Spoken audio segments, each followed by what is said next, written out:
నరేంద్ర మోదీ చేసిన వ్యాఖ్యలపై మహిళలు సానుకూలంగా స్పందిస్తున్నారు. సంవత్సరం పాటు బంగారం పొదుపుగా కొనాలి అనే విషయంపై మహిళలు మద్దతుగా మాట్లాడుతున్నారు. బంగారాన్ని స్టేటస్గా భావించడం వల్ల ఎక్కువగా కొనుగోలు చేస్తున్నారని చెబుతున్నారు.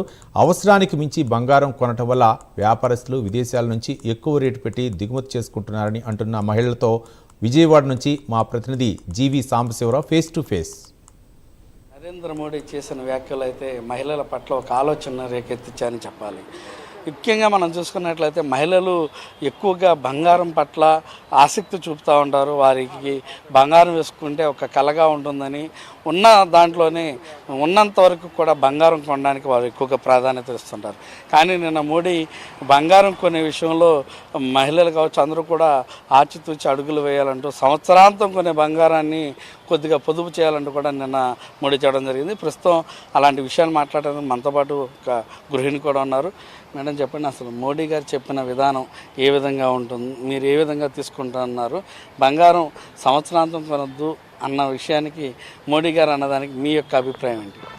బంగారం రేటు ధనికులు ఎక్కువగా ఉన్నవాళ్ళు కొంచెం బంగారం కొనుక్కోగలరు. పేదవాళ్ళు ఉంటారు, మధ్యతరగతులు ఉంటారు. చిన్న అకేషన్కి కొనుక్కోవాలంటే వాళ్ళకి అది ఆ బంగారం ఆ రేటు వల్ల కొనుక్కోలేకపోతున్నారు. దానివల్ల ఏమవుతుందంటే ప్రజల్లో బంగారం అంటే ఎవరికైనా ఏ మహిళకైనా ఆసక్తి ఉంటుంది. మనం వేసుకున్న బంగారం ఇలాగ ఉండాలి అలాగ ఉండాలి, మా అమ్మాయికి ఈ అకేషన్కి ఈ బంగారం కొనుక్కోవాలి, ఈ నగ కొనుక్కోవాలి, ఈ గాజు కొనుక్కోవాలని ప్రతి అకేషన్లో ప్రతి కార్యక్రమంలో ఏదో ఒకటి మహిళలకి మా ఆడపిల్ల ఇలా ఉంటే బాగుంటుంది బంగారం వల్ల వేసుకుంటానని వాళ్ళ అభిప్రాయం మీద, ప్రజలకు ఉన్న అభిప్రాయం మీద బంగారం మీద ఆసక్తి ఉంది, లేదనట్లా. కానీ మనం తెలుసుకోవాల్సింది పూర్వీకులు బంగారం అనేది దాని మీద ఎక్కువగా ఆసక్తి లేదు. ఎక్కువగా ఇత్తడి రాగి ఉండేవాళ్ళు, కొనుక్కునేవాళ్ళు, పొలాల మీద పెట్టేవాళ్ళు, స్థలాల మీద పెట్టేవాళ్ళు ఆ రోజుల్లో. ఇప్పుడు ఎక్కువగా ఎవరైనా వెళ్ళిపోయి ఏది లేకపోయినా అప్పో సప్పో చేసుకొని ముందు మన మీద ఒంటి మీద ఉందా లేదా అనేది బంగారం కొనటం వల్లే ఇతర రాష్ట్రాల్లో ఎక్కువగా చూసి మన రాష్ట్రంలో కూడా ఎక్కువగా ఇక్కడ రేటు పెరిగిపోయింది.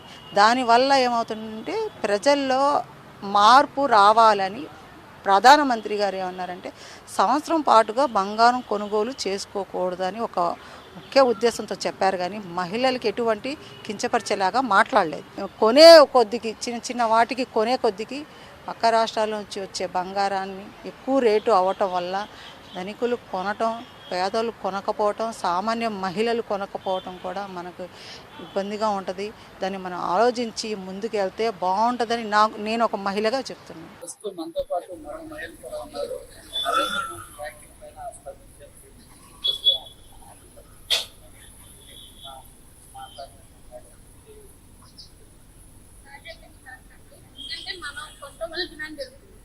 మనకు అవసరం ఎంతవరకు అంతవరకే పర్చేస్ చేస్తే రేట్స్ కూడా రీజనబుల్గా ఉంటే మనం కూడా అప్పుడు పరవుతుంది. ఎందుకంటే అవసరం లేకపోయినా రేటు తగ్గింది అనగానే మనం అనుకోవడం వల్ల రేటు అలా కాకుండా మనకి ఎంతవరకు యూజ్ అంతవరకు పర్చేస్ చేయడం, మనం లిమిటెడ్గా కొనడం వల్ల రేట్ తగ్గుతుంది.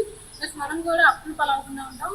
నరేంద్ర మోడీ గారు చెప్పినట్టు మనకి తక్కువ గోల్డ్ కొనడం అనేది ఆర్థికంగా కూడా మనకి లాభంగా ఉంటుందని, మనం కొనకపోతే వాళ్ళు ఆటోమేటిక్గా రేట్లు తగ్గుతాయి, డిమాండ్ తగ్గుతుంది. వాళ్ళు సో మనం తక్కువ కొనడం అనేది అర్థం కావచ్చు. ఇంకా అంటే మహిళలు ఇప్పుడు గోల్డ్ అనేది ఆల్మోస్ట్ ఒక ఇంకా చూపించడం కాదు, అండ్ అది ఒక ప్రెస్టేజ్ ఇష్యూ తీసుకున్నారు. గోల్డ్ అనేది ప్రెస్టేజ్ ఇష్యూ కాదు, మన ఆర్థిక స్తోమతను బట్టి మనం గోల్డ్ పర్చేస్ చేయాలనేది అందరిలో ఒక అవేర్నెస్ రావాలి. లేడీస్ కూడా ప్రెస్టేజ్ పోయి మన కొన్నా లేకపోయినా గోల్డ్ కొనాలి, రేట్ తగ్గింది అనేది మానేసి మనకి మన స్తోమత ఎంత మనం దాన్ని బట్టి కొనుక్కోవాలి. అవసరం ఏంటి అనే దాన్ని బట్టి కొనాలి. అవసరం ఉన్నా లేకపోయినా అందరూ గోల్డ్ షాప్ లైన్ కట్టడం వల్ల రేట్ పెరుగుతుంది. గోల్డ్ షాప్స్ చూస్తే కూరగాయల షాప్స్ ఉన్నట్టు అది తగ్గాలి అనేది నేను అడుగుతాను. మొత్తంగా మనం చూసుకున్నట్లయితే నరేంద్ర మోడీ చేసిన కూడా పాజిటివ్గా స్వీకరిస్తున్నటువంటి బంగారం కొని అప్పులు పాలవుతుంటే కూడా బంగారం కొనకుండా వేరే వాటిని ఇన్వెస్ట్ చేసుకున్నట్లయితే, స్థిరాస్తులు కొనుక్కున్నట్లయితే కనుక ఫ్యూచర్లో ఉపయోగపడతాయి అనే విధంగా బంగారాన్ని దిగుమతి తక్కువ అవడం వల్ల బంగారం రేటు కూడా సామాన్యులకు అందుబాటులో వస్తుందని కూడా మహిళలు చెప్తున్నటువంటి పరిస్థితి. చెప్పిన రాజకుమార్తో జీవి సాంబశివరావు, విజయవాడ. మేడ్చల్ జిల్లా ఫీర్జాదిగూడ పెద్ద చెరువు ఎఫ్టీఎల్లో కూల్చివేతలు కొనసాగుతున్నాయి. పెద్ద చెరువు ఎఫ్టీఎల్ ప్రాంతంలో అక్రమ నిర్మాణాలు చేపట్టారని రెవెన్యూ అధికారులకు ఫిర్యాదులు రావడంతో అధికారులు రంగంలోకి దిగారు. అక్రమంగా చేపట్టిన నిర్మాణాలను రెవెన్యూ అధికారులు తొలగిస్తున్నారు.